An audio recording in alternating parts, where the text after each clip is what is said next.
अक्षय तृतीया केवल एक पर्व नहीं बल्कि आस्था, शुभता और अनंत पुण्य का प्रतीक है। हिंदू धर्म में इस दिन को इतना पवित्र माना गया है कि मान्यता है इस दिन किया गया हर शुभ कार्य, हर दान, हर पूजा अक्षय अर्थात कभी न समाप्त होने वाला फल देता है। वैशाख मास के शुक्ल पक्ष की तृतीया तिथि पर आने वाला यह पवित्र दिन अपने साथ लेकर आता है सुख, समृद्धि, सौभाग्य और ईश्वर की असीम कृपा। कहा जाता है कि इसी शुभ तिथि पर भगवान विष्णु ने अपने कई दिव्य अवतारों में लीलाएं की और इसी दिन सतयुग तथा त्रेता युग का आरंभ भी माना जाता है। इसलिए यह दिन सनातन परंपरा में अत्यंत पुण्यदायी और मंगलकारी माना गया है। लेकिन क्या आपने यह कभी सोचा है कि अक्षय तृतीया इतनी विशेष क्यों है? क्या है इस दिन की महिमा? कौन सी कथा छिपी है इस पावन पर्व के पीछे जो इसे इतना दिव्य और चमत्कारी बनाती है? आज की इस पावन कथा में हम जानेंगे अक्षय तृतीया की अद्भुत महिमा, उसकी पौराणिक कथा और वह रहस्य जिसके कारण इस दिन किया गया पुण्य कभी समाप्त नहीं होता। तो आइए श्रद्धा और भक्ति के साथ सुनते हैं अक्षय तृतीया की पावन कथा।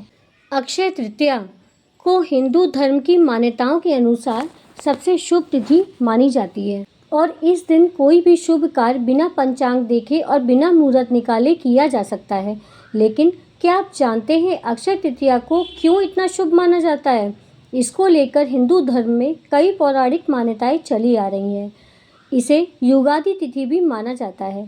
कहते हैं इस दिन ही त्रेता युग का आरंभ हुआ और भगवान परशुराम का अवतार भी इसी दिन हुआ था और भी कई शुभ पौराणिक घटनाएं इसी दिन हुई थी।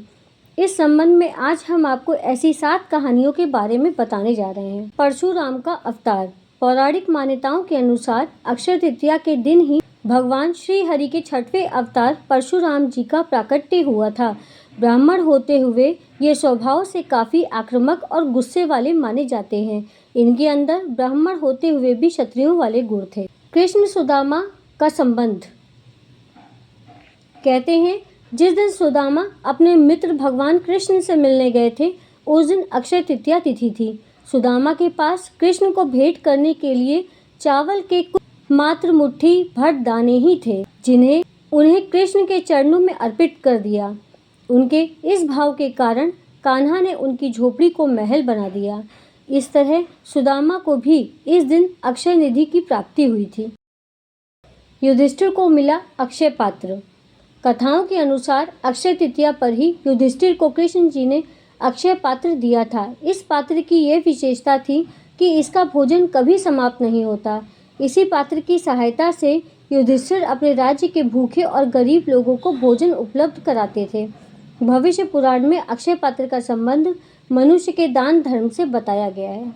अक्षय तृतीया के दिन से ही महर्षि वेदव्यास जी ने महाभारत की कथा को सुनाना आरंभ किया था और गणेश जी ने इस कथा को लिखना आरंभ किया था। इसी वजह से कहा जाता है कि महाभारत का युद्ध भी अक्षय है, जिसके कुछ उदाहरण आज भी कहीं कहीं देखने को मिल जाते हैं। अक्षय तृतीया पर त्रेता युग का आरंभ। भविष्य पुराण में बताया गया है कि अक्षय तृतीया को युगादि तिथि भी कहा जाता है।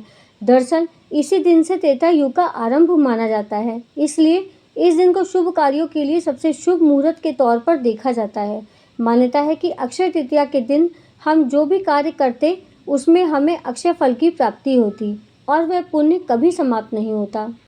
अक्षय तृतीया पर कृष्ण ने की थी द्रौपदी की रक्षा। महाभारत में द्रौपदी के चीरहरण की घटना सर्वाधिक चर्चित मानी जाती है। पौराणिक मान्यताओं के अनुसार उस दिन भी अक्षय तृतीया थी जब पांडवों ने कौरवों के साथ जुए के खेल में द्रौपदी को ही दांव पर लगा दिया था। दुशासन ने द्रौपदी का चीरहरण किया था। अक्षय तृतीया के दिन ही द्रौपदी की लाश बचाने के लिए श्री कृष्ण ने द्रौपदी को अक्षय चीर प्रदान किया था। नारद पुराण में बताया गया है कि अक्षय तृतीया के दिन ही गंगा का धरती पर अवतरण हुआ था।